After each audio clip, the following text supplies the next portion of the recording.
Nesse momento eu quero cumprimentar a todos meus amados irmãos, meus queridos amigos, meus distintos alunos, com a graça e a paz do nosso Senhor e Salvador Jesus Cristo. Eu dou graças a Deus por mais uma oportunidade que Ele me concede de poder voltar a comunicar com cada um de vocês nesse momento para trazer o comentário de uma das nossas lições. Semana passada eu comentei que não tinha passado bem de saúde, estava me recuperando e essa semana também enfrentei mais situações muito difíceis, mas eu louvo a Deus por tudo, mas estou ainda me refazendo aí a perda de dois grandes amigos, o irmão Silvano, perda desse amigo de décadas, pastor Silvano. Recebi a notícia do seu falecimento no sábado e no domingo também o Senhor chamou para a glória um dos meus maiores amigos, desde os meus 14 anos de idade, a pessoa que Deus usou para me ensinar a tocar, pessoa essa com a qual toquei cerca de quase 30 anos em banda, que foi o meu amado e querido amigo Roberto. O Senhor acolheu o seu servo para si. Eu tive com ele hoje faz 3 semanas que eu tive com ele, antes que ele viajasse, despedindo dele para a viagem que ele iria fazer uma cirurgia. Alegre, conversamos, tiramos fotos juntos. No dia da viagem ele ainda mandou vídeos para mim, áudio, conversamos durante a semana. E aí, num prazo de 15 dias, houve uma reviravolta da situação e hoje, infelizmente, o meu amigo Roberto já não está mais conosco. Era um amigo muito, muito especial. Para mim era como um irmão mesmo, não só em Cristo, mas um irmão da carne, um irmão de sangue, um amigão que é impossível não lembrar do meu amigo Roberto, uma vez que a gente basicamente não podia nos ver todo dia, mas mensagem, basicamente todos os dias a gente trocava mensagem. Além de meu irmão em Cristo, que me ensinou música e meu companheiro de música ao longo de mais de 30 anos, também era o meu companheiro de pescaria. Tinha 2 grandes companheiros, na verdade são 4, a equipe de 4 grandes companheiros, assim, constantes mesmo. E o Senhor levou meu irmão Natan a completar 2 anos. Aí a gente ficou quase 1 ano sem as nossas pescarias. Voltamos a pescar, fizemos umas 3 ou 4 pescarias no máximo. E agora o Senhor levou meu outro companheiro de pescaria, meu amigão, meu irmão em Cristo, meu amigo Roberto, que hoje descansa na glória, está louvando ao Senhor lá nos céus. Agora reduziu o nosso grupo de pescaria apenas aí e a meu irmão Abraão, tem um outro amigo também, pastor Marcelino, que de vez em quando a gente também faz a pescaria, mas eu confesso para os irmãos que estou em pé pela a graça de Deus, porque a separação do meu amigo Roberto é algo que mexeu com toda a minha estrutura. Estou tentando me refazer, mas não faz. Domingo passado foi o sepultamento do meu amigo. Ainda não tive coragem nem sequer de visitar a família, porque realmente estou em pé pela graça de Deus. Estou com o coração partido, mas ao mesmo tempo estou alegre, alegria espiritual, porque Roberto era um homem de Deus, um grande servo de Deus, alguém que conheço há quase 40 anos, que não mudou em nada o temor, a dedicação, algo extraordinário. Poucas pessoas conheci com tamanho temor e dedicação a Deus, como meu amigo Roberto, e alguém que me ajudou também a crescer na música e crescer enquanto pessoa, enquanto ser humano. Mas hoje agora ele descansa com o Senhor e quero lutar para poder um dia reencontrar com os meus entes queridos e dar um abraço, tanto no meu irmão Natan como no meu amigão Roberto. Louvado seja Deus. Essa noite estou gravando agora à noite, não sei que horário você vai estar assistindo ao vídeo. Eu não sei se eu vou conseguir falar muito, mas eu vou tentar fazer o comentário aqui da Palavra de Deus, pois a obra de Deus ela não pode parar, independente de como nós estejamos nos sentindo. Nós sabemos que se nós vivemos é para Deus e se nós morremos também é para Deus. E eu tenho aprendido ultimamente que a gente, não só na teoria, mas na prática, Deus não tem filhos prediletos. Deus ama todos os seus filhos de uma maneira igual. E Deus tem um propósito muito elevado que nós não podemos, nós não temos nenhum domínio, nenhum conhecimento pleno sobre os propósitos divinos. Deus tem um tempo para cada um. Estou aprendendo a viver o instante que Deus me dá para tentar servi-lo da melhor maneira, servir ao outro, deixar o meu legado para a minha geração, como aqueles que passaram deixaram. E faz parte do meu chamado, do meu legado, esse trabalho aqui que iniciei, sem muita pretensão, há mais de 5 anos, continuo fiel e espero fazer isso até o final da minha vida. Portanto, vamos logo ao estudo da Palavra de Deus. Eu quis compartilhar esse momento em que estou passando, porque para mim é impossível. É a primeira vez que estou falando assim com o meu público aqui no canal, e na igreja ainda não tive a oportunidade de falar com os meus irmãos, mas é impossível fazer qualquer comentário com os meus irmãos sem poder mencionar esse momento em que estou vivendo. A lição de hoje é a lição de número 12, de 24 de março de 2024. Essa lição ela tem como título o papel da pregação no culto. Confesso para cada um dos meus amigos, irmãos e alunos que eu sou até suspeito em falar sobre o quanto eu amo a Palavra de Deus. A Palavra de Deus para mim é tudo. Eu não consigo pensar como seria a minha existência sem o conhecimento de Deus, da sua Palavra. Eu amo a Palavra de Deus, amo meditar na Palavra de Deus. Um dos ministérios para os quais Deus me chamou, dentre os vários, foi o ministério da Palavra, do ensino. E eu amo ensinar a Palavra de Deus. E a lição de hoje, ela nos traz exatamente como título, o papel da pregação no culto. A pregação aqui entende-se a pregação da palavra, não é um discurso humano, não é ideologias humanas, não é meras teorias teológicas ou filosóficas. Aqui está falando da pregação da palavra de Deus. E qual é o papel? Eu não diria nem papel, eu acho a palavra papel muito pobre, porque papel é uma representação. Na verdade, não é nem o papel da pregação, mas é o lugar da pregação no culto. Eu anularia a palavra aí papel, porque não é uma mera representação teatral a palavra, apesar de muitos terem usado a Bíblia só como pretexto. Mas qual é o lugar da pregação da palavra de Deus no culto? Seria esse o melhor título. E eu já adianto que a primazia tem que ser a palavra de Deus.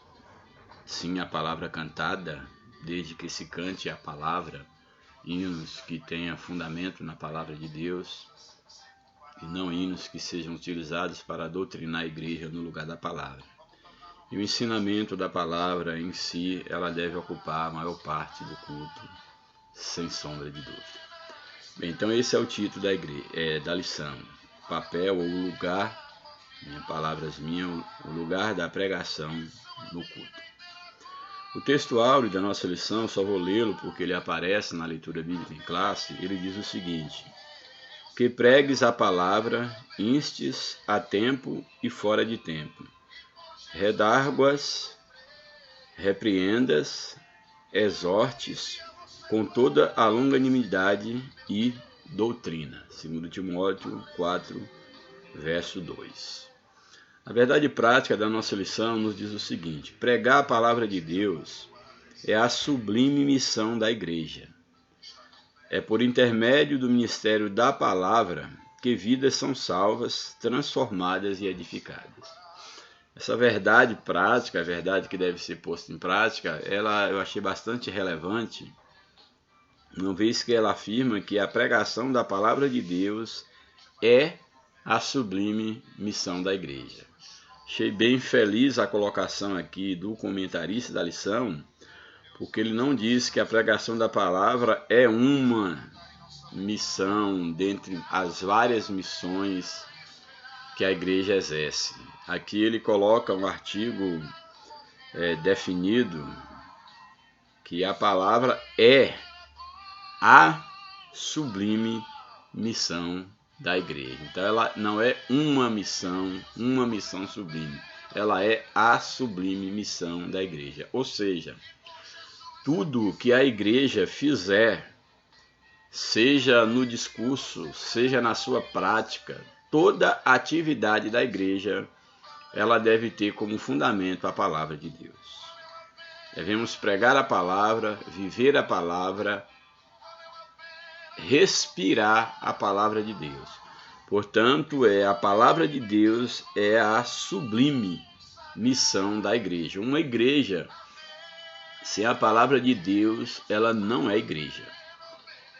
Uma igreja sem a palavra de Deus, ela é morta. Ela pode ser uma denominação, pode ser uma religião, menos a igreja de Cristo. Não se pode conceber igreja de Cristo sem palavra de Deus. Isso é independente do lugar, independente da época. A palavra de Deus, e ela não está apenas no livro em si, mas ela deve estar no nosso coração, que é o lugar que a palavra deve ocupar. O salmista ele já dizia: eu guardei a tua palavra no meu coração para não pecar contra ti. O lugar da palavra de Deus é na nossa mente, sim, mas também no nosso coração, ou principalmente, ou a partir do nosso coração, tomando aqui coração como sendo o nosso espírito. A palavra de Deus ela tem que achar guarida no nosso espírito, transpor para a nossa alma e para todas as nossas atitudes. Portanto, a palavra de Deus, a pregação da palavra é a missão sublime da igreja. Porque por meio do ministério da palavra de Deus é que acontece exatamente a salvação de almas. Vidas são alcançadas pela palavra, são transformadas, são fortificadas, são edificadas em Cristo através da sua palavra. Louvado seja o nome do Senhor. Então esse é o lugar da palavra na igreja, no culto, na vida da igreja. Nós temos uma leitura bíblica em classe, que está no livro de 2 Timóteo, capítulo 4, versos 1 ao 5. 2 Timóteo, capítulo 4, verso 1 ao 5, um texto maravilhoso. Que Paulo, dirigindo-se ao jovem pastor Timóteo, ele conclama, ele chama Timóteo a uma responsabilidade espiritual. Eu acho bem interessante a forma como Paulo ele dirige, Paulo aqui, o discipulador de Timóteo, e o mesmo ensinamento de Paulo serve para cada um de nós, enquanto igreja de Cristo, enquanto líderes. O ensinamento é o mesmo. Todo aquele que quer servir a Deus, esse ensinamento é para você. Nos diz o seguinte, aí no primeiro verso do capítulo 4 de 2 Timóteo. Conjuro-te, pois, diante de Deus e do Senhor Jesus Cristo, que há de julgar os vivos e os mortos, na sua vinda e no seu reino. Esse é o primeiro verso, eu vou ler cada verso já comentando. Aqui Paulo, ao dirigir a Timóteo, ele usa uma expressão bíblica bastante conhecida, principalmente nos evangelhos, que é a expressão o verbo conjurar. Aqui ele usa conjuro-te. Dentro da língua portuguesa, o verbo conjurar, ele tem um sentido de rogar. Rogo-te, seria essa uma leitura dentro da língua portuguesa do verbo conjurar. Seria rogo-te, Paulo estaria rogando. Também tem um sentido de peço-te, Paulo estaria pedindo a Timóteo. Também tem um sentido de suplicar, suplico-te. Isso tudo na língua portuguesa, o ato de rogar, de suplicar, de pedir. Mas no sentido bíblico, a palavra conjurar, ela tem um sentido mais espiritual, que é a ideia de invocar um poder divino. Quando o próprio Jesus, ele encontra com um endemoniado, que é a expressão aqui, conjuro-te que não nos atormente antes do tempo. Quando aquele espírito maligno, aqueles espíritos malignos usam essa expressão, eles estão, de uma certa forma, invocando, reconhecendo a própria autoridade de Deus, que há de julgar vivos e mortos, inclusive os espíritos malignos, que eles não fossem atormentados antes do tempo, porque eles sabiam que havia um tempo em que eles seriam lançados e serão lançados no lago de fogo. Então a ideia aqui do conjurar-te é um invocar o poder divino. Então a ideia do conjurar-te, biblicamente falando, é a invocação de um poder divino. E nesse caso aqui, especificamente nesse contexto, quando Paulo ele está se referindo a Timóteo, conjuro-te, ele está dizendo, olha Timóteo, eu estou te convocando, o que eu estou te solicitando, eu invoco o nome de Deus. Ou seja, é diante de Deus. Deus, ou eu faço isso em nome do próprio Deus. Isso que eu estou trazendo para você, esses ensinamentos, é em nome do próprio Deus. Portanto, eu conjuro-te, ou seja, em nome de Deus é que eu estou me dirigindo a ti. Então não é aqui um mero rogo de Paulo, não é Paulo que está rogando, não é um pedido de Paulo, não é uma súplica de Paulo. Aqui é Deus falando através de Paulo para o jovem pastor Timóteo. Seria bem interessante que todos nós, ou todos aqueles que exercem alguma liderança na igreja, seja ensinar, seja liderar, em pastorear, seja qual for a atividade, que ele possa fazer isso em nome de Deus e pelo poder de Deus que há na sua vida. Paulo era um homem pecador como qualquer um de nós, mas que tinha plena consciência do seu chamado e do que ele fazia como um representante de Deus, um apóstolo, um enviado de Deus. Portanto, ele usa essa expressão de cunho espiritual muito forte. Conjuro-te, ou seja, invoco a Deus, falo contigo em nome de Deus. Aí ele diz o seguinte, olha, conjuro-te, pois, diante de Deus. O próprio ato de conjurar já é o invocar o poder divino. E aqui Paulo, de uma maneira quase que sendo redundante, ele, e ao mesmo tempo não sendo, porque poderia se conjurar em nome de qualquer divindade, mas Paulo aqui está deixando bem explícito para que o próprio Timóteo ele tivesse consciência em nome de quem Paulo falava e ele também tivesse consciência plena de quem o havia chamado para o ministério pastoral. Portanto, Timóteo, conjuro-te, ele inicia assim o texto, conjuro-te, pois, diante de Deus. Ou seja, eu estou invocando, em nome de Deus e é diante de Deus que eu estou te falando. Conjuro-te, pois, diante de Deus e do Senhor Jesus Cristo. Maravilhoso. Diante do Pai, diante do Filho e também diante do Espírito Santo, sem dúvida. Conjuro-te, pois, diante de Deus e do Senhor Jesus Cristo, Deus esse, Jesus esse, que há de julgar os vivos e os mortos, mostrando que Deus, o Deus no nome do qual ele fala, é um Deus que é Senhor dos vivos e dos mortos, que há de julgar os que estão vivos e aqueles que já morreram. Diante de Deus e do Senhor Jesus Cristo, que há de julgar os vivos e os mortos na sua vinda e no seu reino. E na vinda de Cristo, ele há de julgar os mortos que hão de ressuscitar no arrebatamento, aqueles que hão de ressuscitar na ressurreição do último dia, para exatamente encarar o reino, Jesus agora não como um cordeiro, não como um homem que esteve aqui e morreu, mas agora como Rei dos Reis e Senhor dos Senhores. Então aqui Paulo ele traz à mente de Timóteo que o seu chamado e a ordem que ele recebia da parte de Deus era de um Deus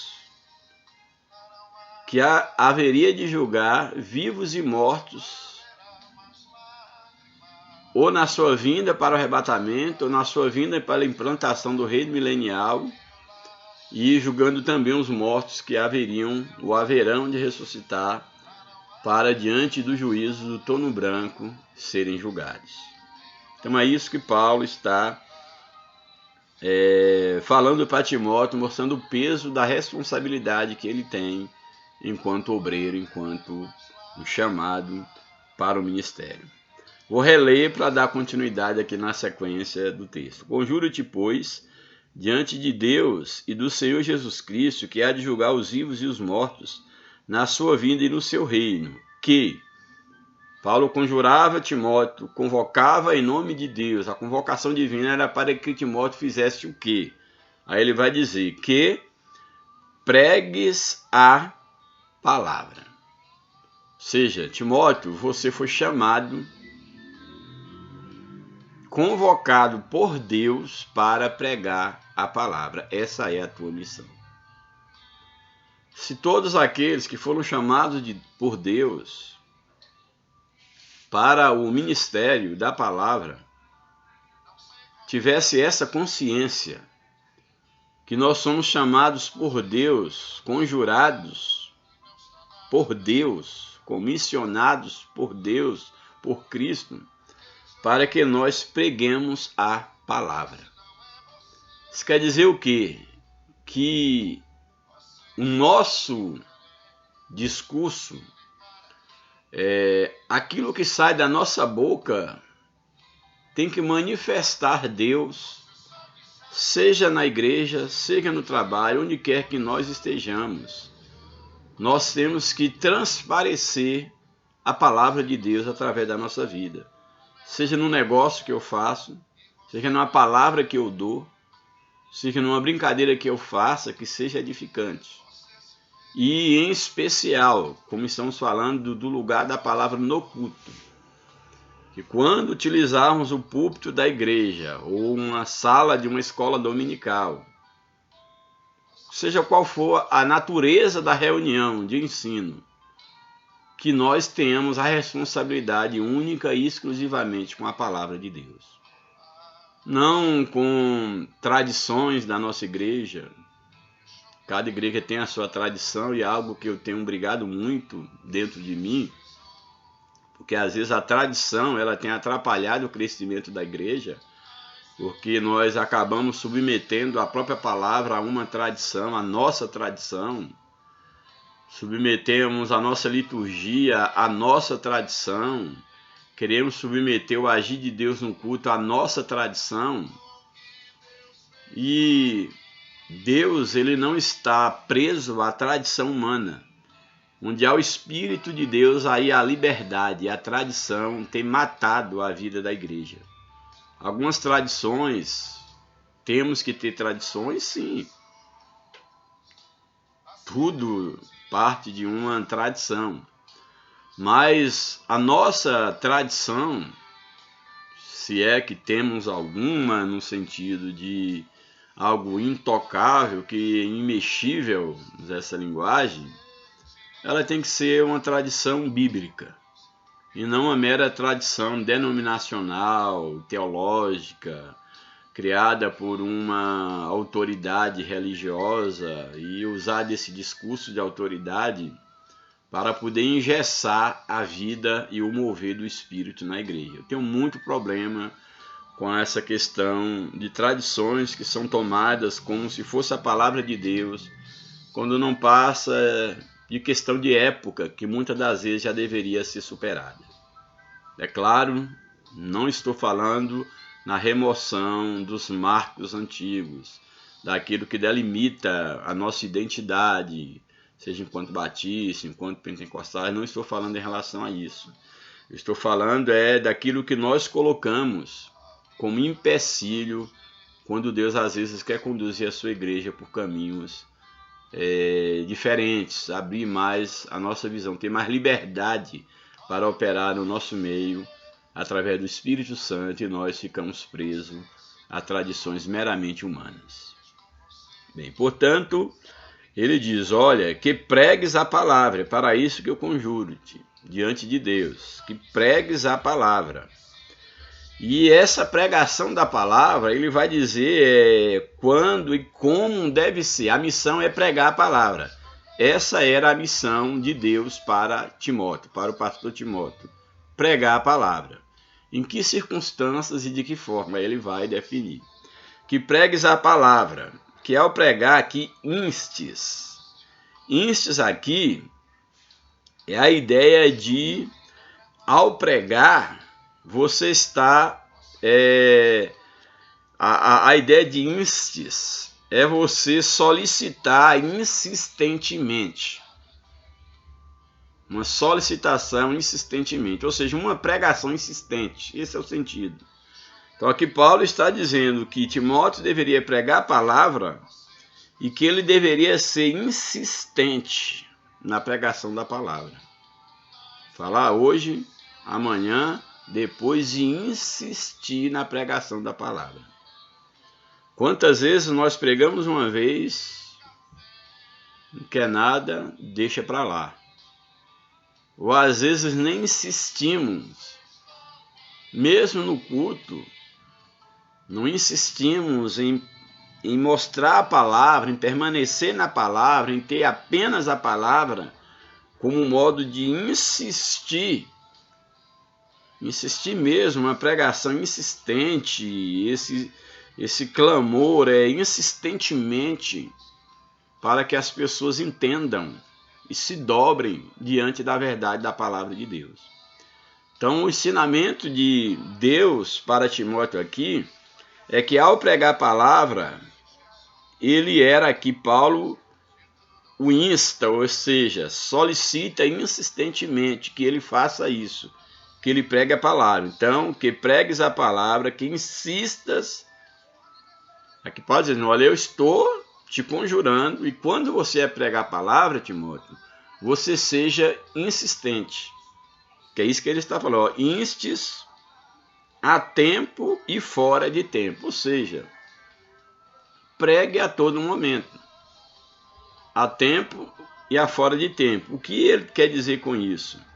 não perca a oportunidade. Ah não, mas o tempo de pregar a palavra é à noite, é no momento do culto, é no momento oportuno. Não. Paulo está dizendo que Timóteo deveria insistir em pregar a palavra, seja no tempo determinado para esses momentos, vamos colocar assim, de culto, em que era facultada a oportunidade dele falar, mas não só nesse tempo, mas também fora de tempo. Ou seja, em qualquer momento que surgiu a possibilidade de falar, fale. Ah, mas eu não estou na igreja, eu estou aqui no trabalho, estou na escola, estou na rua, não importa.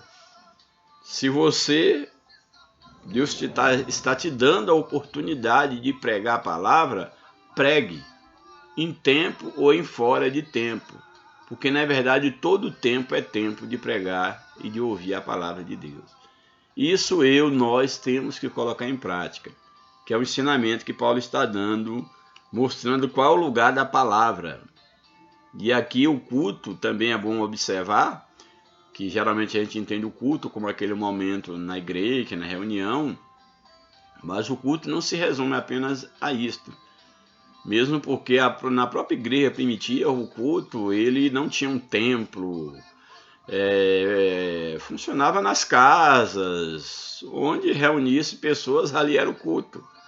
Então, não, a ideia de em tempo e fora de tempo também está ligado a isso. A questão que não existe o tempo, tem que chegar à noite, tem que chegar em tal local. Não, toda hora é hora de se falar da palavra de Deus. É isso que o texto está dizendo. Então, há tempo, há fora de tempo. E ao fazer isso, aí ele coloca uma linguagem também bem interessante. Redárguas. Qual é o sentido bíblico aqui de redarguir, desse verbo? É exatamente que ao pregar essa palavra, o redarguir, ou redargas, como está aqui, a forma verbal, tem a ideia de repreenda, corrija ao estar pregando.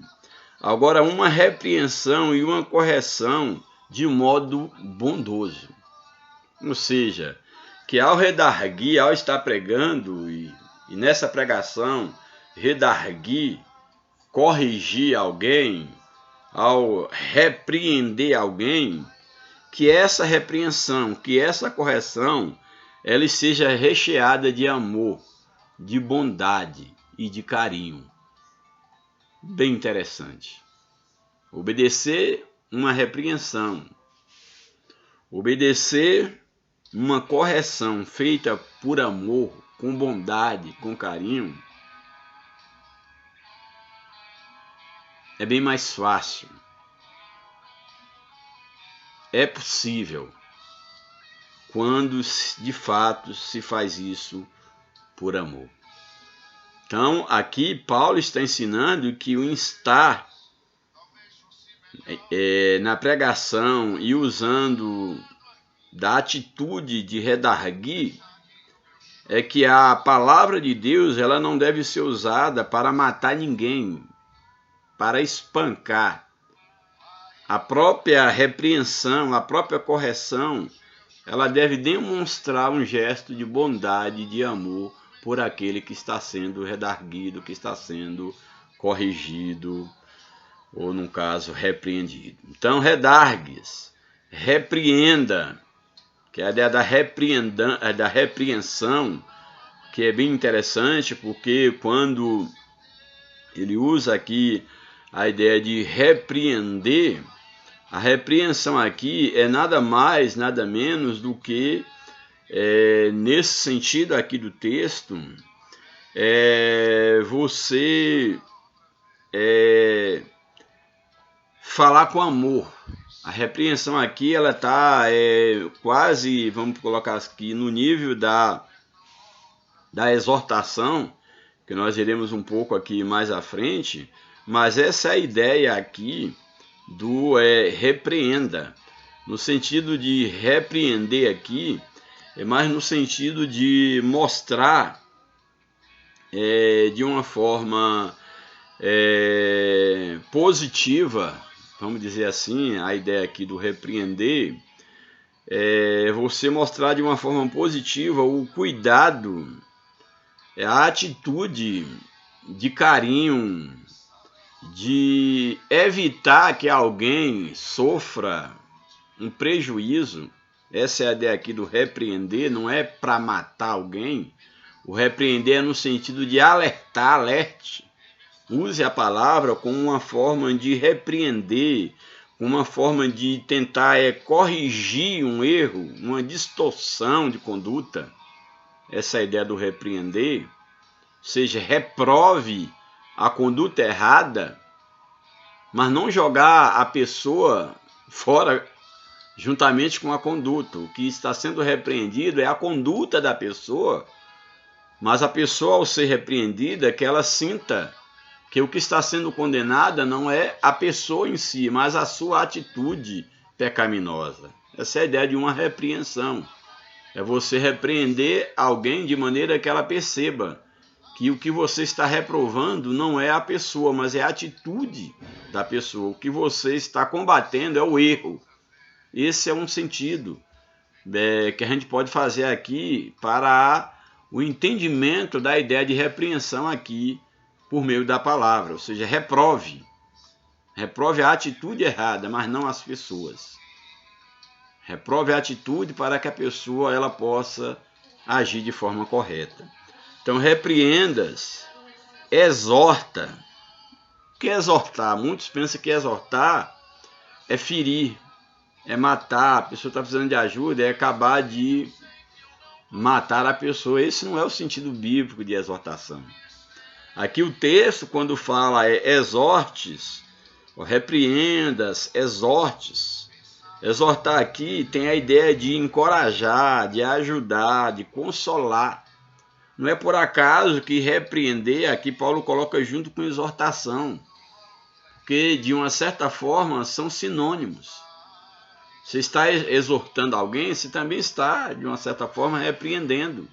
Porém, a exortação, em termos bíblicos, ela não é utilizada apenas no sentido de reprovar uma atitude de alguém, mas a ideia aqui do exortar é mais no sentido de encorajar alguém a não desanimar.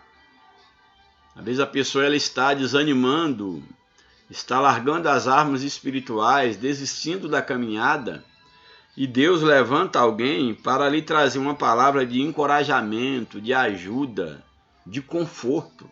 Esse é o sentido da exortação bíblica.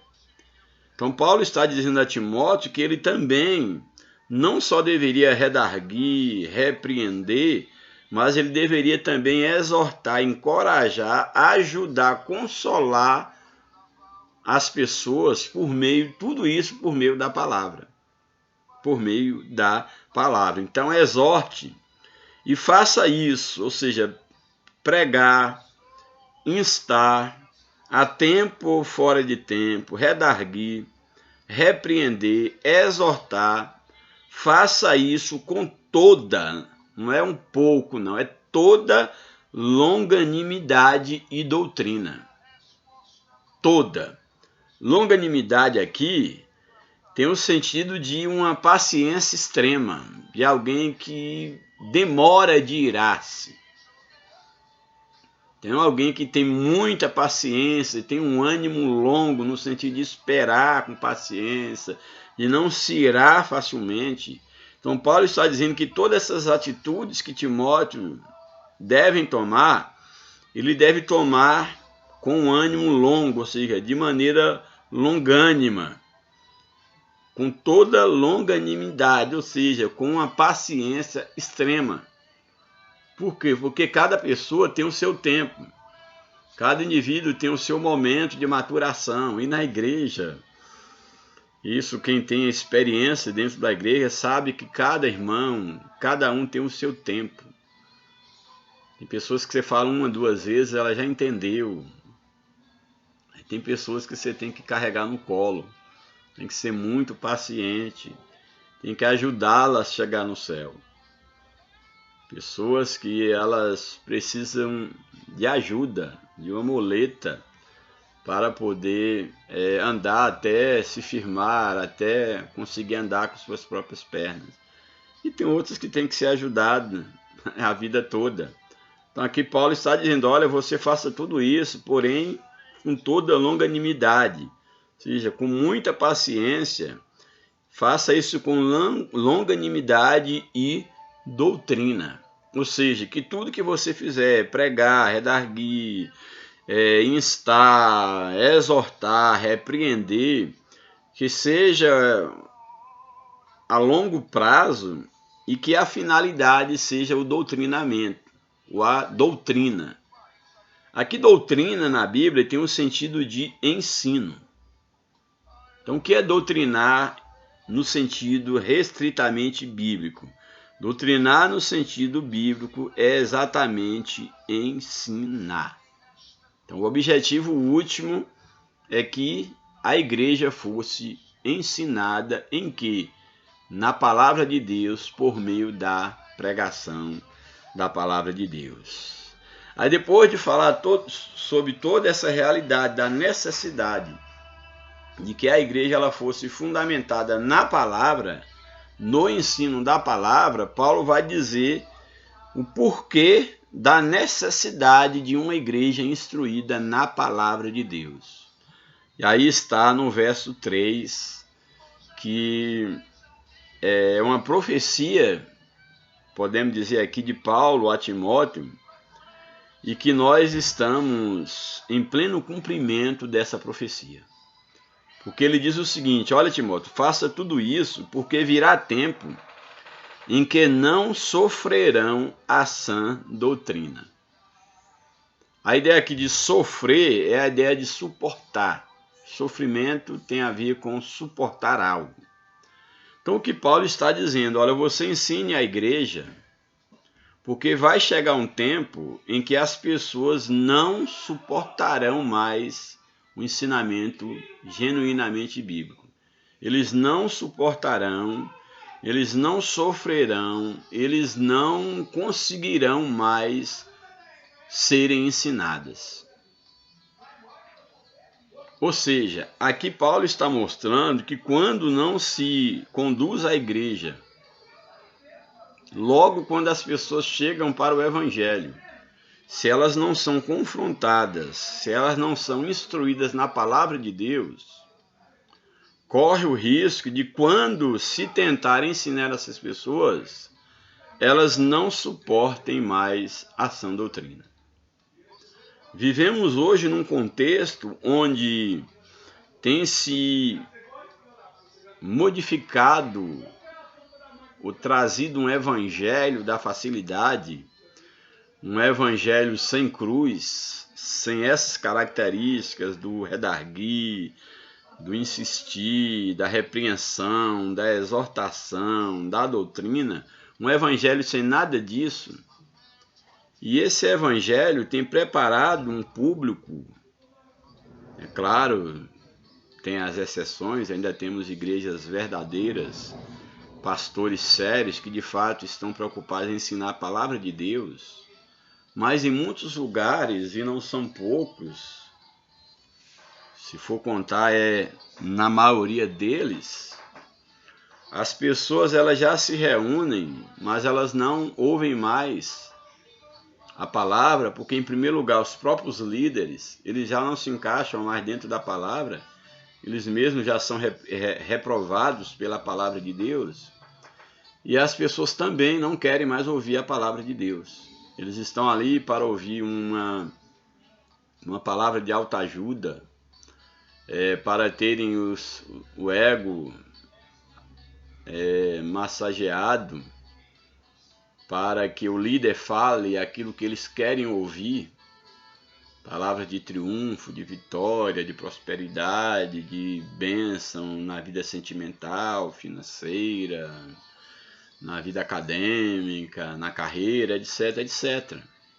E a palavra de Deus já não é bem-vinda em boa parte desses lugares que se dizem evangélicos. Então, Paulo está dizendo, olha, porque virá tempo em que não sofrerão, ou seja, não suportarão a sã doutrina. O que é a sã doutrina? É um ensinamento são, um ensinamento puro, palavra pura. Sã doutrina é isso. Paulo já está apontando que chegaria um tempo que haveria um ensinamento, uma doutrina doente, uma mistura de ideias humanas com algumas coisas de palavra de Deus, usando da Bíblia como um pretexto para dar uma cara de evangelho, uma cara de pregação da palavra, mas que na verdade não é algo sã, não é algo sadio.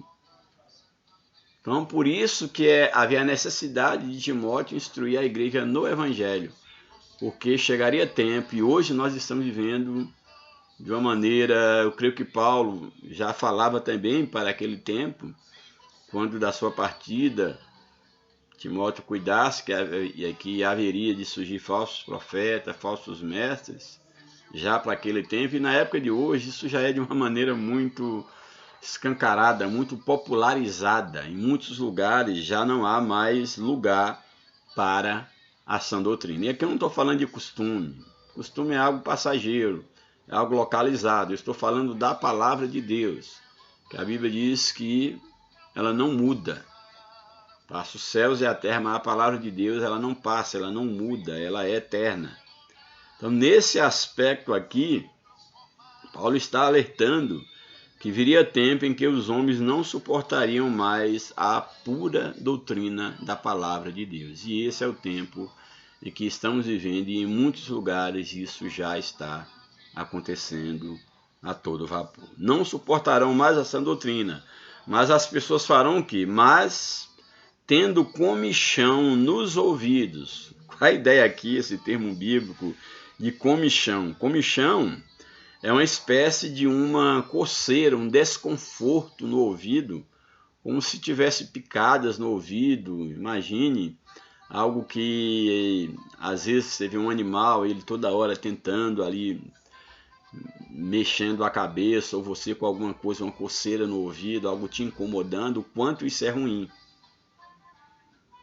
Certamente todos nós temos a experiência de alguma coisa entrar no nosso ouvido, uma coceira, alguma coisa assim que nos irrita, e quer ver um momento quando a gente quer fazer isso e você está impossibilitado de coçar o ouvido, o quanto isso é desconfortável. Passei há umas 2 semanas atrás, menos de 2 semanas, passei por uma situação onde tive uma crise muito forte e me lembrou agora a coceira, a vontade de coçar a orelha, e não tinha força nas mãos para isso, e quanto é desconfortável. E aqui o que Paulo está dizendo, aqui metaforicamente, tendo comichão nos ouvidos, ele está tomando essa realidade dessa coceira, esse desconforto, essas picadas no ouvido, só que aqui ele está falando em termos espirituais, que chegaria um tempo que a palavra de Deus ia soar ao ouvido das pessoas como uma coceira. Ao se pregar a sã doutrina, aquilo ali iria incomodar as pessoas, causar incômodo. Quantas pessoas hoje entram nas igrejas, e igrejas que ainda pregam a palavra de Deus, e quando a palavra de Deus é ensinada como ela é, quando tem alguém que de fato ensina a palavra, elas se sentem incomodadas e às vezes não pisa mais os pés na igreja. Ou sai dizendo que o pastor está jogando indireta, que o pastor é ignorante, que tem que pregar o amor, confunde o amor de Deus com libertinagem, com ignorar o erro, com não repreender aquilo que tem que ser repreendido. Não, o amor de Deus, ele se manifesta também na repreensão, na reprovação da nossa conduta. Então aqui o que Paulo está alertando é exatamente que chegaria tempo em que a palavra de Deus seria como um comichão nos ouvidos. Ela incomodaria as pessoas. Não é por acaso que em muitos lugares a palavra de Deus já não é mais pregada. Há lugar para tudo, menos para a palavra de Deus. E às vezes até lê um texto bíblico, mas para falar de uma outra coisa, de um tema já sondado, pré-estabelecido para aquele momento da necessidade momentânea, pontual da igreja, enquanto a questão de levantar a moral do povo, de trazer uma palavra de triunfo para que as pessoas possam se sentir animadas a continuar trabalhando, a continuar correndo atrás de bens materiais, de uma posição, de uma colocação na sociedade, ter força para poder abrir um comércio, tudo girando em torno dessa vida aqui. Tudo em torno dessa vida. É o que bem se ouve, e às vezes até usa dos pretensos dons espirituais como uma forma de mercadejar a palavra de Deus. Só que a verdadeira palavra de Deus não está à venda. Não se compra a graça de Deus. Qualquer coisa que você fizer, seja você líder, seja você liderado, com a intenção de comprar a graça de Deus, você está totalmente enganado, porque a graça de Deus não está à venda. Então, o que Paulo está dizendo é exatamente que chegaria tempo em que a palavra de Deus se tornaria incômodo para muitas pessoas. Hoje, no mundo digital, a gente percebe isso de uma maneira muito, muito clara. Eu estou aqui, costumo dizer, estou aqui com o meu canal lutando há mais de 5 anos com esse trabalho aqui, vídeos de 1 hora, 2 horas, tem vídeo até de 3 horas e alguns reclamam, 5 anos aí eu não tenho nem 500 pessoas no canal, se for colocar aqui, nem 100 pessoas por ano, nem 100 pessoas por ano eu conquisto para o canal, porque aqui minha preocupação é só ensinar a palavra de Deus. Se fossem vídeos bem curtos de autoajuda, usando versículos bíblicos de autoajuda, tomando como autoajuda, porque um versículo bíblico não é autoajuda, é uma ajuda do alto, mas não autoajuda.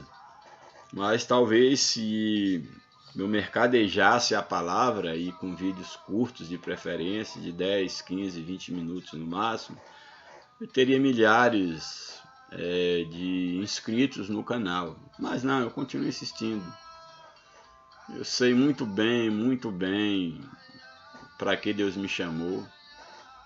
Esse lugar aqui, enquanto tiver liberdade de expressão, de falar, que não sei até quando também terei, mas enquanto eu tiver liberdade, será dessa forma.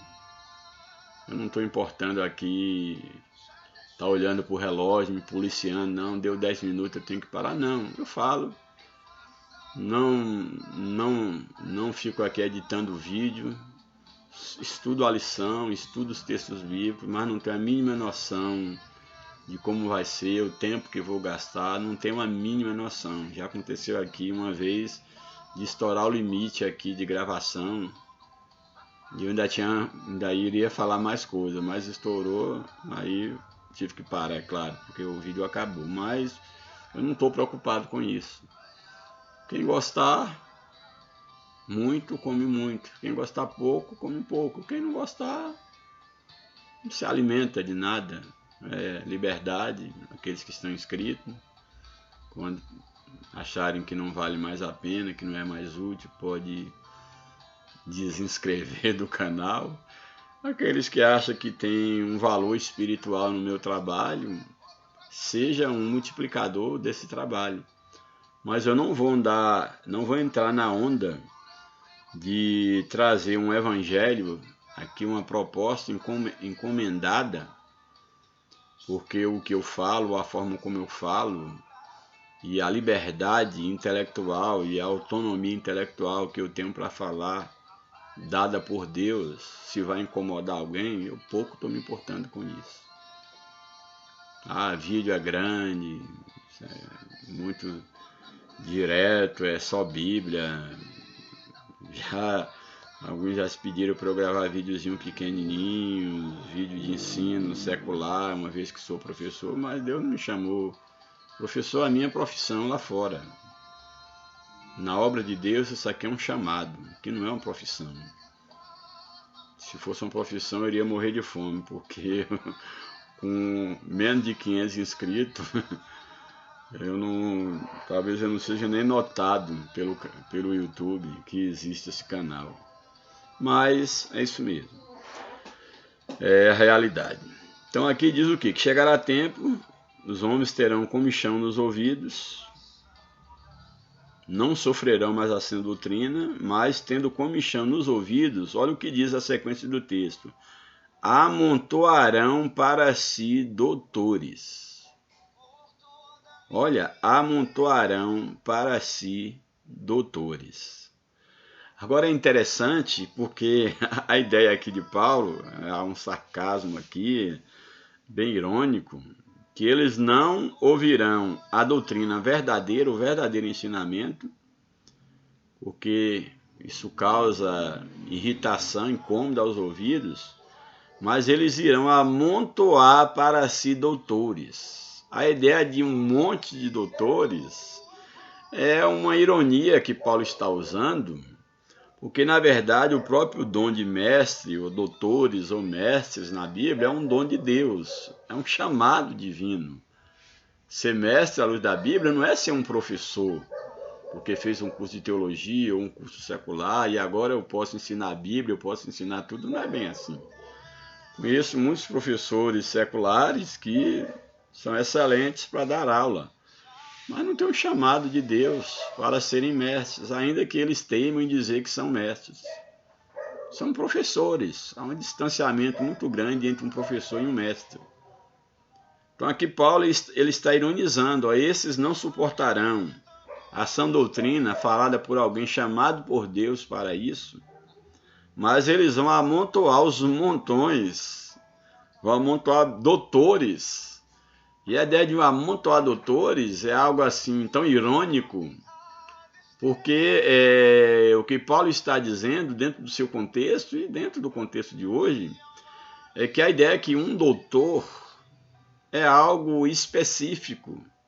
E aqui não estou falando de doutor de universidade, que isso já banalizou. Tem doutor aí de hoje que, se pegar alguém com uma boa formação de ensino médio alguns anos atrás, tem bem mais cultura, bem mais formação, bem mais senso crítico do que muitos doutores, mestres que estão sendo formados aí nas universidades aí mundo afora, inclusive as públicas.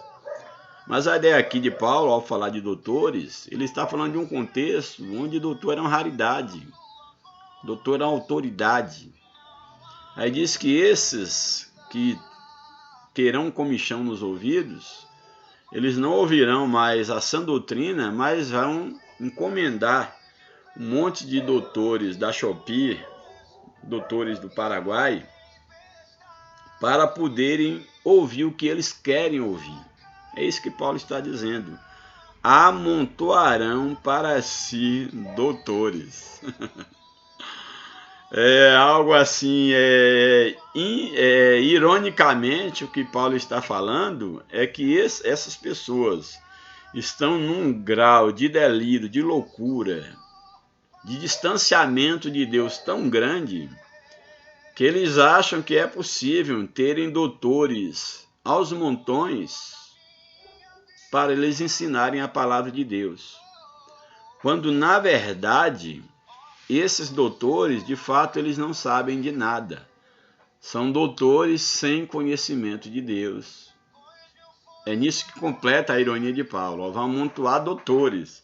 Mas só que esses doutores são doutores por encomendas. Cada grupo religioso vai encomendar aos seus doutores um palhaço ou um ator para representar a peça que eles querem ouvir.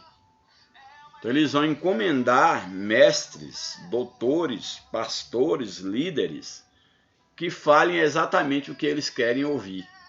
Porque a palavra de Deus já causa incômodos a eles. E é exatamente o que nós estamos vivendo em pleno século XXI. Ainda existe as raras e honrosas exceções, sim. Existem lugares sérios, existem pastores sérios, mas não é a maioria. Infelizmente, em muitos lugares, você mais vai ouvir as ideias do homem, da religião, da tradição, mas a palavra de Deus às vezes é usada mais como pretexto. Porém, o que devemos fazer diante dessa situação é buscar um ambiente, uma igreja que esteja próximo da palavra de Deus. E não a comodidade de ter uma igreja perto da tua casa, do outro lado da rua. Ou que seja um lugar onde você possa desfilar um novo vestido, a nova calça que você comprou, o seu terno, a sua gravata, o seu luxo, o seu sapato novo, como se estivesse indo para um shopping. Não.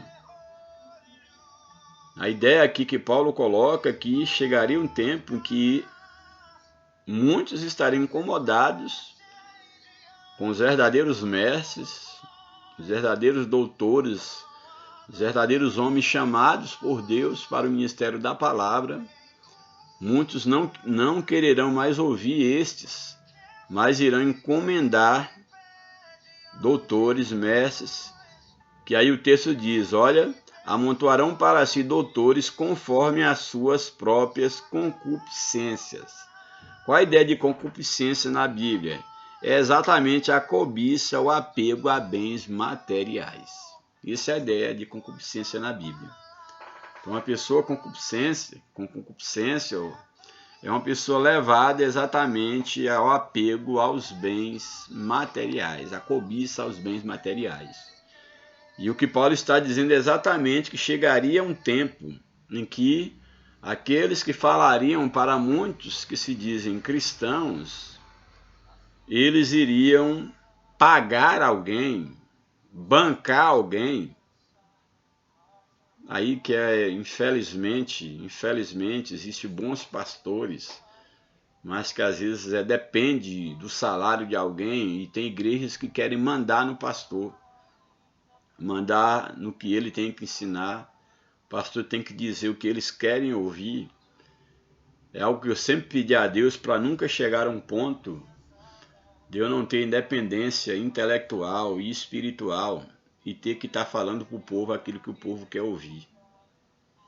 Se for para cumprir um chamado de Deus na minha vida por esse viés,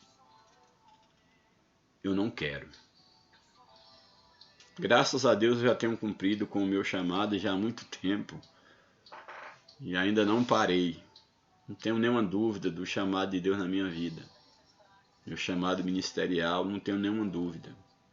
Mas nunca, graças a Deus, até aqui eu não estive à venda. E não é agora, depois dos meus 53 anos de idade, que eu vou me vender para poder estar trazendo uma palavra, um ensinamento de acordo com a concupiscência do grupo, de acordo com os interesses, a cobiça material daquele dos clientes. Graças a Deus que Deus me deu independência financeira, Deus me deu independência intelectual, espiritual, independência no sentido da religião, e eu dependo de Deus. Graças a Deus que eu dependo em tudo do meu Deus. Portanto, amontoarão para si doutores conforme as suas próprias concupiscências, e desviarão os ouvidos da verdade, voltando a fábulas. Não irão querer mais ouvir a palavra de Deus, mas vão querer ouvir fábulas, historinhas. E aqui, fazendo uma observação, quantos estão anos após anos usando o púlpito da igreja que não passam de contadores de história? Aí conta uma historinha bíblica e na historinha inventa outras historinhas, fábulas, piadas, mentiras, anedotas, e vão emendando, brincando com a palavra de Deus, brincando com o público idiota, com o público cego, que estão ali atrás de um ator. E aí muitos já sabem que o povo quer isso, então dá ao povo o que eles querem, um show. Mas só tem que a Bíblia diz exatamente que esses são aqueles que se desviaram da verdade correndo atrás de fábulas, de historinhas, mesmo que venha travestida de um cunho bíblico, mas os próprios exemplos que nós temos na Bíblia não é uma história, contar uma história pela uma história. Cristo, ele é o centro de toda a Bíblia. Cristo, ele é o centro de toda a pregação. De Gênesis ao Apocalipse, se não couber Deus, se Cristo não for o centro, isso não é pregação genuinamente sadia bíblica. Então não vão suportar e vão correr atrás de fábula. Mas ele fecha no verso 5. Mas tu, aí Paulo chama Timóteo, mas você, enquanto pastor, Timóteo, sê sóbrio em tudo, ou seja, tenha sobriedade, tenha consciência do teu chamado. Não vá pelo caminho dos loucos, dos nécios, dos bêbados. Tenha sobriedade em tudo que você fizer. Não deixe se corromper, ser comprado pela concupiscência. Não seja mais um dos muitos doutores que vão surgir, que são contratados para entreter o povo, para falar aquilo que o povo quer ouvir. Então é isso que Paulo está dizendo a Timóteo. Mas tu, sê sóbrio em tudo, sofre as aflições, ou seja, você vai sofrer aflição, você vai sofrer resistência, rejeição, porque muitos não vão querer mais ouvir a sã doutrina. Sofre as aflições, faze a obra de um evangelista, ou seja, você foi chamado para evangelizar. O que é evangelizar aqui? Evangelizar aqui é pregar a palavra, que é o lugar da palavra no culto cristão. Faça a obra de um evangelista, cumpre o teu ministério. Ou seja, nada melhor do que alguém que sabe que foi chamado por Deus e que está cumprindo fielmente o ministério que Deus colocou nas suas mãos. Que você líder, que você pastor, professor, evangelizador, que você cumpra fielmente o teu ministério de evangelista, o teu ministério de falar do amor de Cristo.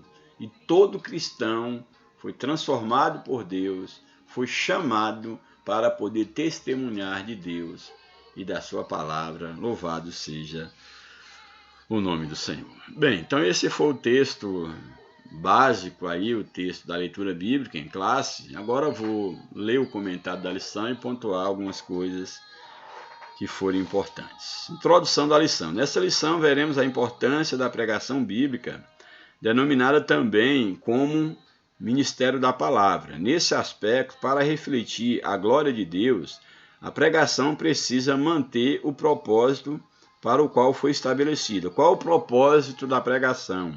Revelar Deus e educar a igreja, ou seja, mostrar Deus para a igreja, ensinar, discipular, educar a igreja na palavra. Por isso, podemos afirmar que a missão da palavra é importante, pois assim a igreja é edificada e moldada pelos valores do reino de Deus.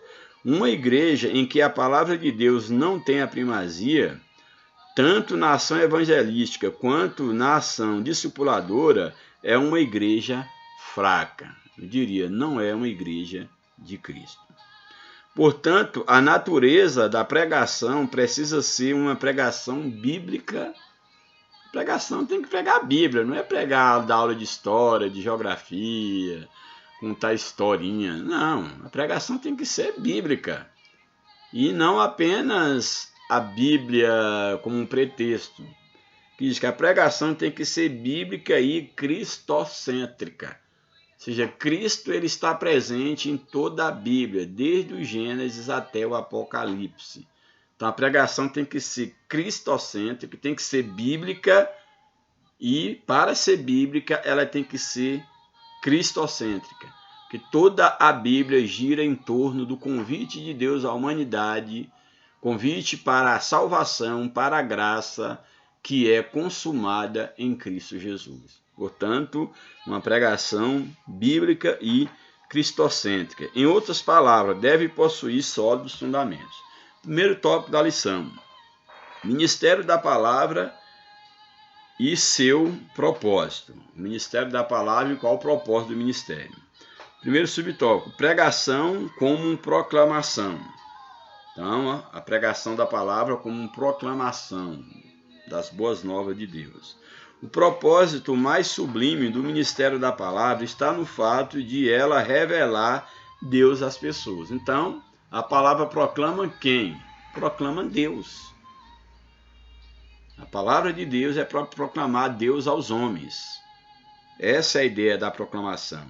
Então, ela revela Deus às pessoas. Frequentemente, as Escrituras se referem a esse aspecto da pregação como sendo uma proclamação. O verbo grego kerissor, traduzido como proclamar, é usado nesse sentido em vários textos do Novo Testamento. Nesse aspecto, a pregação tem o propósito de revelar Deus às pessoas. Esse fato por si só mostra a grandiosidade da pregação, que é o quê? Trazer o conhecimento de Deus. A pregação, ela tem como propósito proclamar, mostrar Deus para as pessoas. Esse é um dos grandes propósitos da palavra de Deus, trazer o conhecimento de Deus para as pessoas. Aqui tem um exemplo do caso emblemático de Lídia, em Atos 16, verso 14, a conversão dessa mulher é um exemplo bem interessante, está em Atos 16, quero ler o verso 13 até o verso 15, do capítulo 16, que diz assim: no sábado saímos da cidade e fomos pela beira do rio, onde esperávamos encontrar algum lugar de oração. Sentamos-nos e começamos a conversar com as mulheres que haviam se reunido ali, à beira do rio. Uma das que ouviam era uma mulher temente a Deus, chamada Lídia. Temia a Deus, mas ainda não tinha um bom conhecimento, não conhecia a palavra de Deus. Era Lídia, vendedora de tecido de púrpura, cor púrpura, da cidade de Tiatira. O Senhor abriu o seu coração para entender a mensagem de Paulo, a mensagem da palavra. Verso 15. Tendo sido batizada, ouviu a mensagem, se converteu, foi batizada. Tendo sido batizada, bem como os da sua casa, olha, a salvação foi proclamada, um caso aqui emblemático, aqui de Lídia, ela se converte toda a sua casa. Então, tendo sido batizada, bem como os da sua casa, ela nos convidou dizendo: se os senhores me considerem crente no Senhor, se vocês me consideram crente no Senhor, venham ficar na minha casa e nos convencer.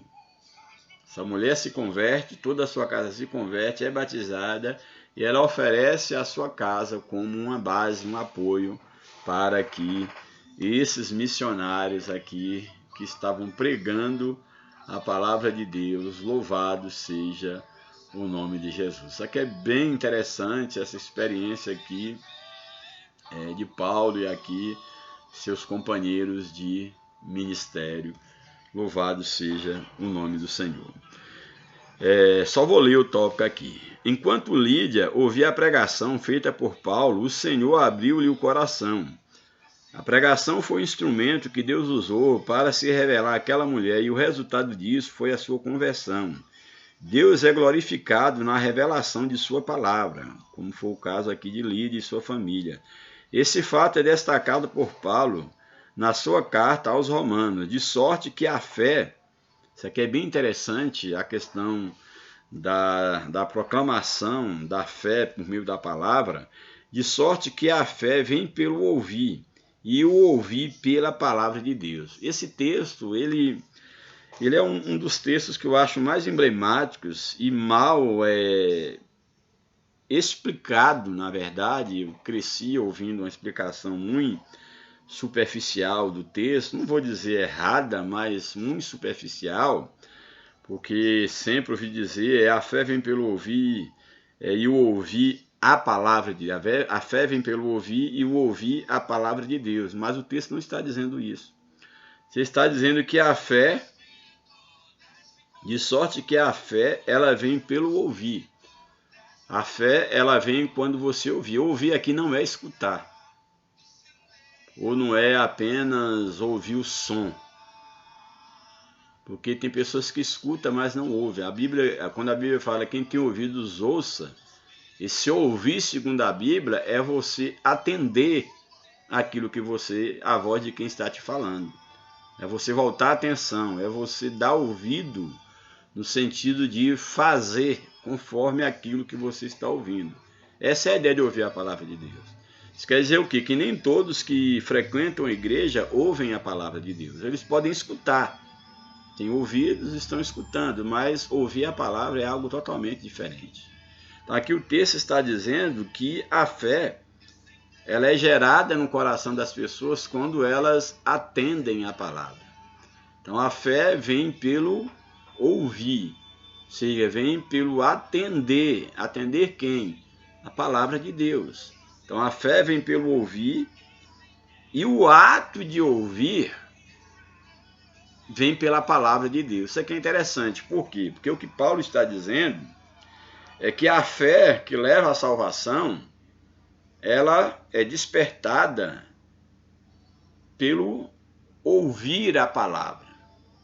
Ela é despertada pelo ouvir a palavra. Ou seja, pelo dar atenção, voltar para a palavra. Mas, ao mesmo tempo, esse ato de voltar, esse ato de ouvir, ele é gerado pela própria palavra. Então, é a palavra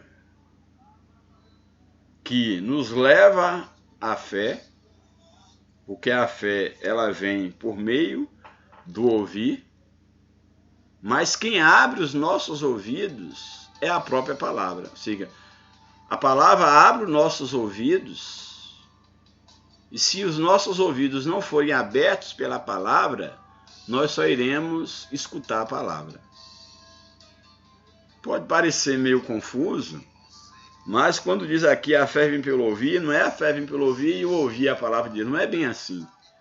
É que a fé ela vem pelo ouvir, mas esse ouvir é atender. Só que é a própria palavra que abre também os nossos ouvidos para a recepção da sua mensagem. Se pudéssemos trazer um exemplo mais materializado, como a palavra ela testifica do próprio Jesus, então é Jesus quem abre os nossos ouvidos e é Ele mesmo quem fala aos nossos ouvidos. Não é por nós mesmos que nós ouvimos a palavra de Deus.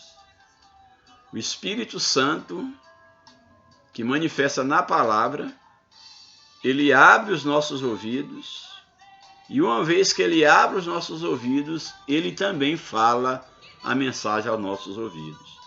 Portanto, tanto a palavra vem de Deus, quanto o ato de abrir os ouvidos também vem da parte de Deus.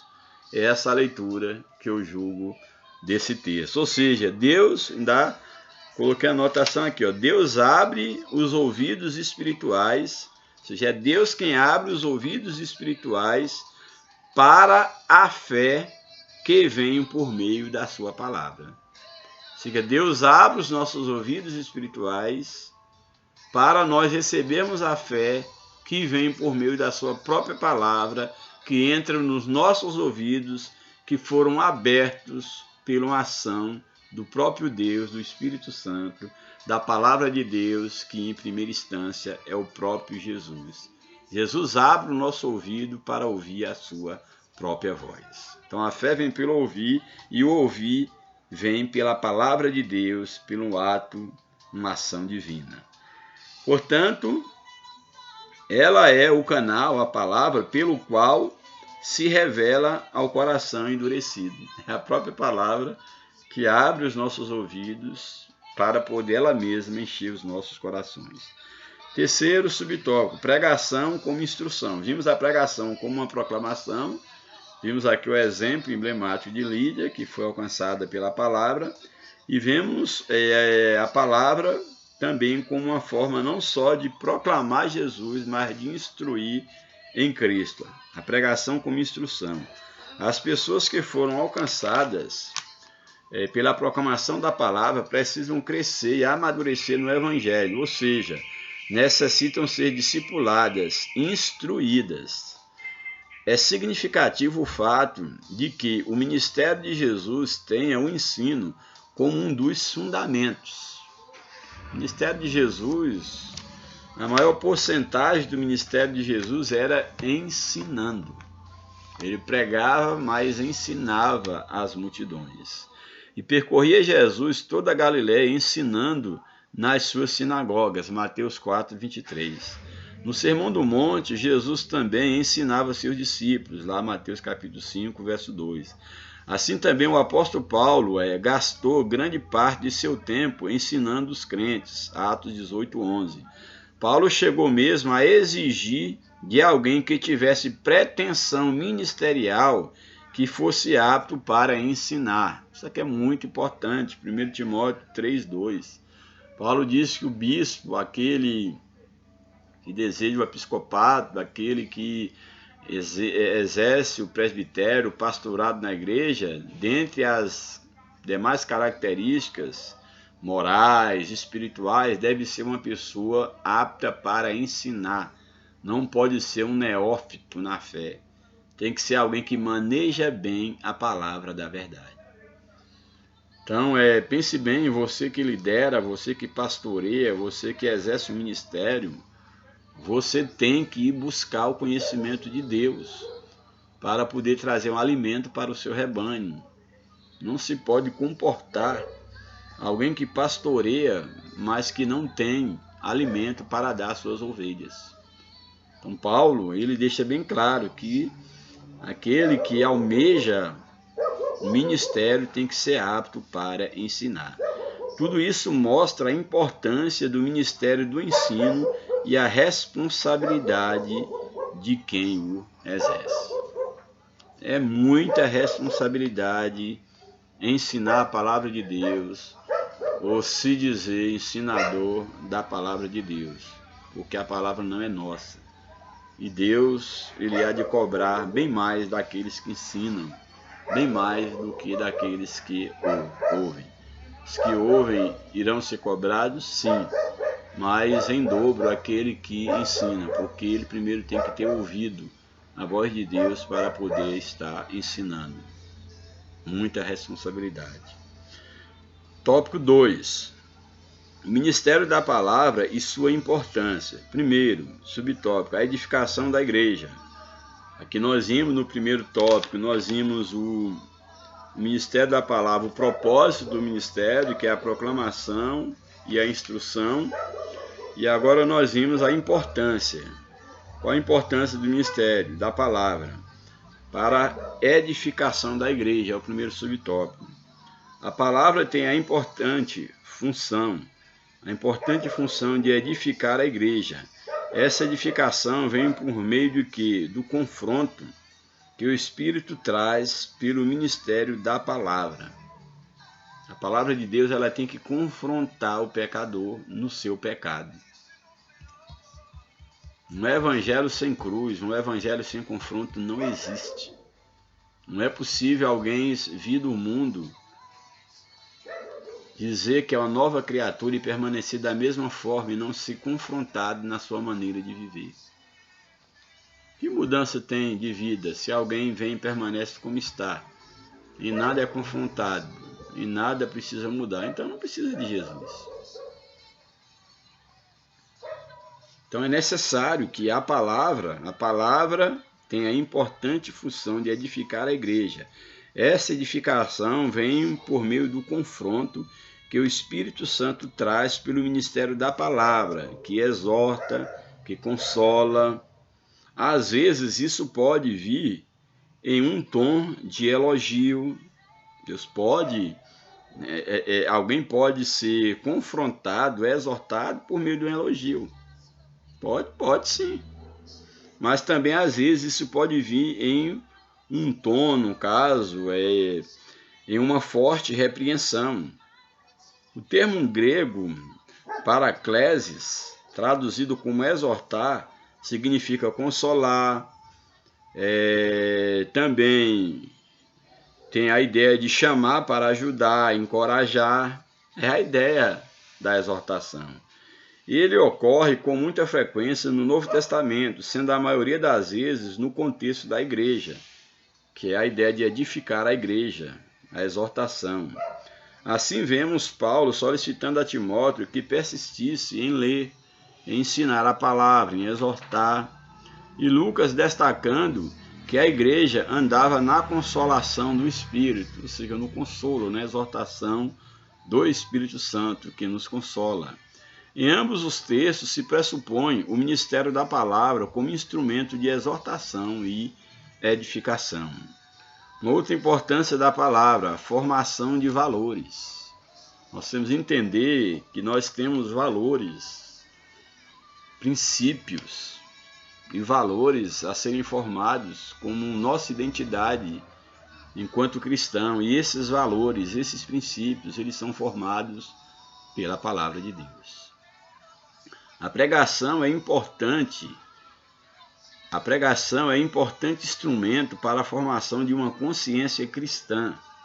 E aqui não estou falando orgulho religioso, não. Estou falando de consciência bíblica, consciência cristã. Então, a pregação é importante na formação de uma consciência cristã. A guerra cultural travada nos últimos anos contra a fé cristã mostrou a necessidade de a igreja afirmar cada vez mais nos seus valores, nos seus princípios da palavra. Isso, contudo, só pode acontecer de forma eficaz por meio da formação de uma consciência cristã fundamentalmente bíblica. Só podemos ter valores espirituais, só podemos ter princípios inegociáveis se tivermos uma consciência cristã formada na palavra de Deus e não na mera religiosidade. Isso significa que a igreja precisa mostrar de forma bem didática sua forma de pensar, crer e agir, ou seja, é preciso definir sua cosmovisão, isto é, sua visão de mundo. O que é ser igreja no mundo? Temos que ter uma visão muito bem definida. A mesma régua que mede o mundo não serve para nos medir. Nosso padrão moral, ético, é um padrão divino, é um padrão elevado. Temos que viver pela régua divina, pelo padrão divino, pela constituição divina. Uma visão que seja diferente a da cultura secular, tem que ser a nossa. Essa, por sua vez, sempre se mostrou, a cultura popular, secular, melhor dizendo, sempre se mostrou hostil ao povo de Deus. Do contrário, não seremos capazes de resistir à inversão de valores por essa cultura disseminada se não tivermos valores espirituais bem firmados na palavra.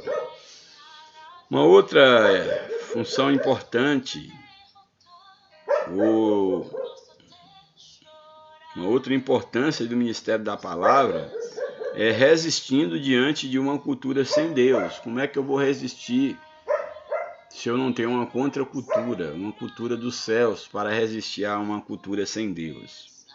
Resistindo diante de uma cultura sem Deus, Jesus censurou seus discípulos, chamando-os de geração perversa porque os viu agindo com incredulidade. A influência de uma cultura sem Deus havia atingido negativamente os que andavam com Jesus. Por sua vez, no Pentecoste, Pedro também exortou seus ouvintes a salvarem-se daquela geração perversa. Assim também Paulo escreveu que Demas, um amigo do ministério, havia amado aquela presente era e o abandonou. Um dos companheiros de Paulo o abandonou por amor ao presente século, ser levado pela cultura mundana, secular.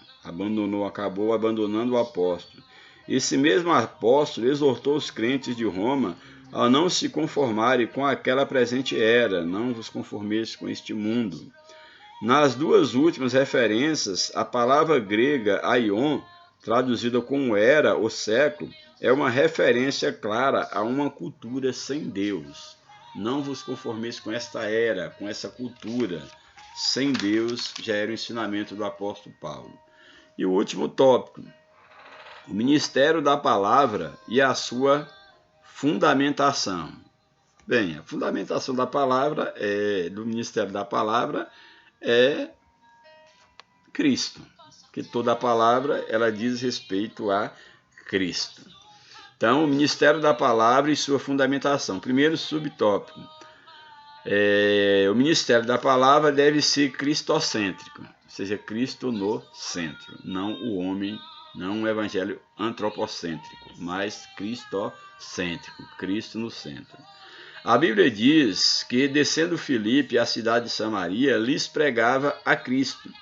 A pregação precisa ser cristocêntrica. Cristo é o centro da Bíblia. Cristo é o centro da Bíblia, muito importante. O centro da mensagem dos profetas era Jesus.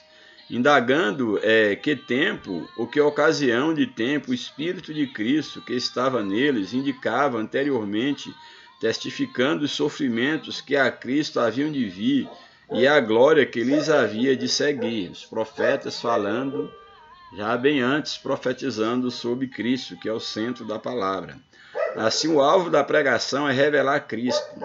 Apolo, por exemplo, era conhecido por sua eloquência e capacidade de mostrar que o Cristo prometido nas Escrituras hebraicas era Jesus de Nazaré, porque com grande veemência convencia publicamente os judeus, mostrando pelas Escrituras que Jesus era o Cristo. Atos 18, 28. Dizendo isso, precisamos destacar que a forma e os métodos usados para a exposição das Escrituras são importantes. A forma e o método que você vai utilizar é importante, sim. Contudo, não adianta ter método, ter forma de exposição, se não tiver o conteúdo, que o conteúdo é Cristo. Isso aqui é bem interessante. Então, a forma, os métodos são importantes, contudo, o mais importante é a revelação do seu conteúdo, que é Cristo, uma mensagem cristocêntrica. E, por fim, o último subtópico sobre o fundamento do ministério da palavra é que esse ministério, Cristo é o centro, logicamente ele tem que ser bíblico, porque Cristo está na Bíblia. A Bíblia fala sobre Cristo, então deve ser bíblico. Vivemos em um tempo em que a pregação, em muitos aspectos ou espaços, virou um modismo. Parece que temos pregadores em demasias, mas o que se passa por pregação, na maioria das vezes, não é. Isso aqui é bem interessante.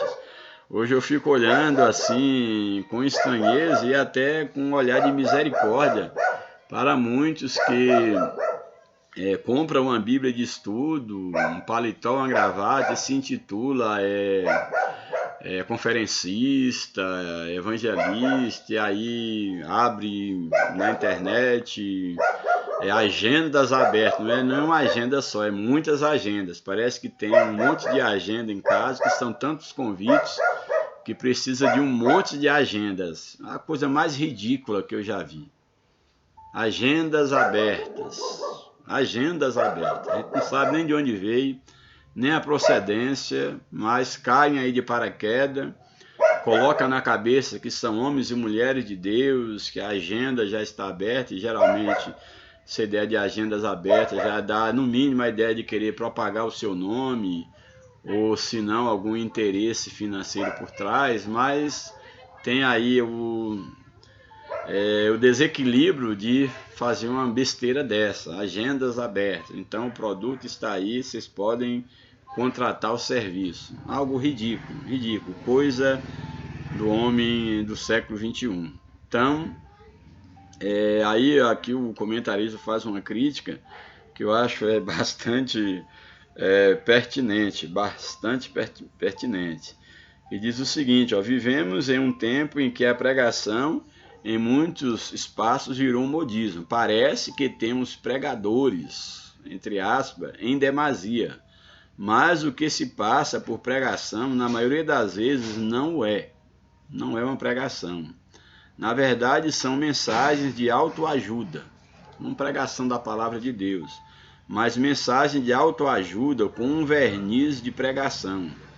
Esse tipo de mensagem é atraente porque amacia o ego e geralmente consegue muitos seguidores nas redes sociais para quem se vale dessa técnica. Eu só achei isso aqui bastante interessante, porque fala desses novos ídolos aí da internet, esses ditos pregadores, que eles usam da palavra, ou do título de mensageiros da palavra, e trazem de fato uma mensagem de autoajuda com um verniz de pregação, e que esse tipo de mensagem ele é atraente porque amacia o ego das pessoas.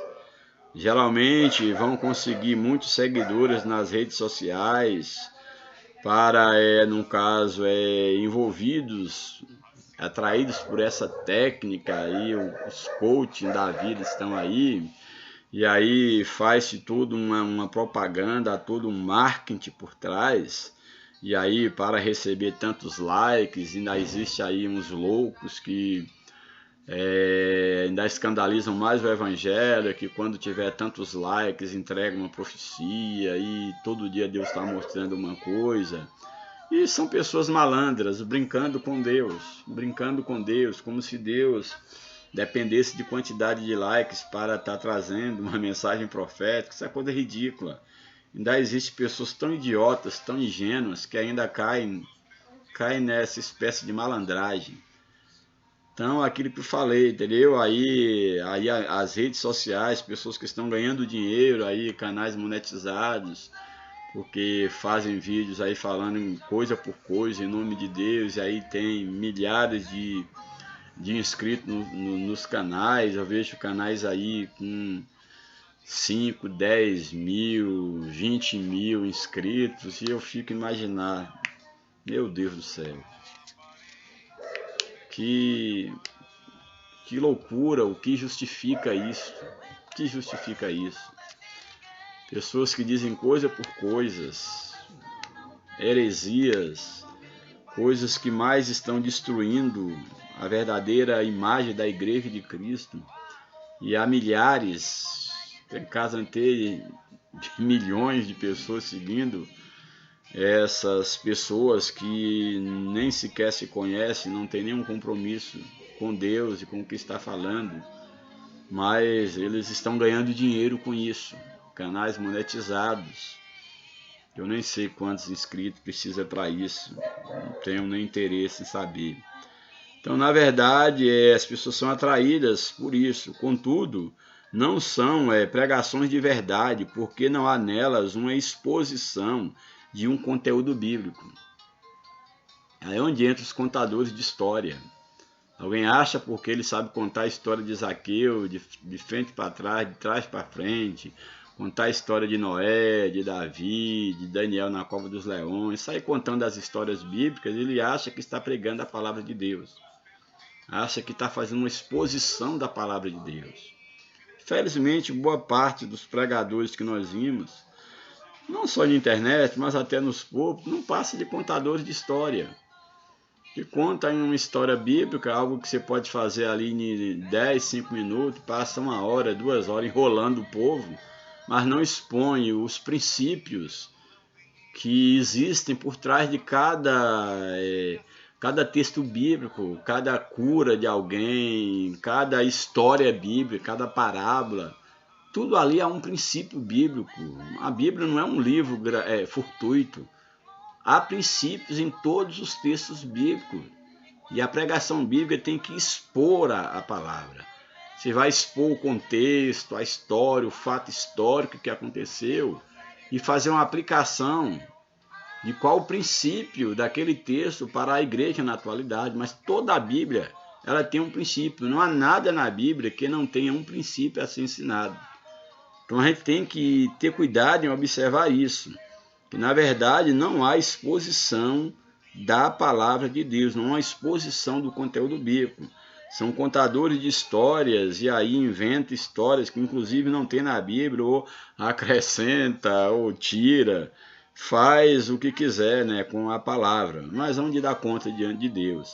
A ênfase está na performance, na forma, no modo de exibir a temática a ser abordada, e pega textos que fora de contexto e faz um Frankenstein bíblico, entre aspas, e joga para o povo incauto. o objetivo quase sempre é grana, financeiro.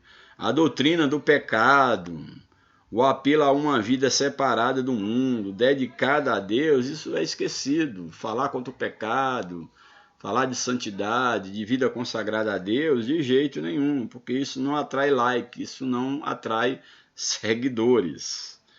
Isso pode fazer você perder seguidores e ser desmonetizado. Então não fazem isso. É uma mensagem sem cruz. Na verdade, esse tipo de pregação glorifica os homens que são amantes de si mesmos. Só faz trazer glória para os chamados pregadores e aqueles que estão buscando um evangelho de carregação de encomenda. E, por fim, para concluir, após a exposição dessa lição, constatamos que a igreja precisa manter-se fiel ao ministério da palavra. Isso só pode ser feito por meio de uma pregação genuinamente bíblica, que reflita os valores do reino de Deus.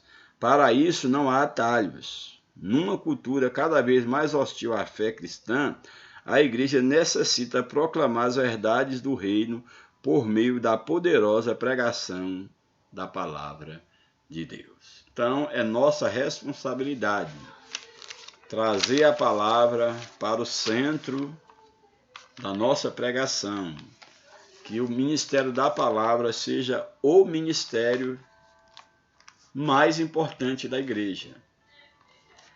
Seja que o próprio louvor, a própria adoração, a própria liturgia, que tudo que fizermos tenha como base a palavra de Deus. Que Deus nos abençoe, que Deus nos guarde e que eu e você possamos buscar conhecimento de Deus e estarmos firmados na palavra de Deus, porque somente é a palavra de Deus que nos ensina sobre o próprio Deus e que pode fazer a nossa fé ser bem firmada naquele que é o centro de tudo, Jesus Cristo. Um abraço, paz e graça, em nome de Jesus.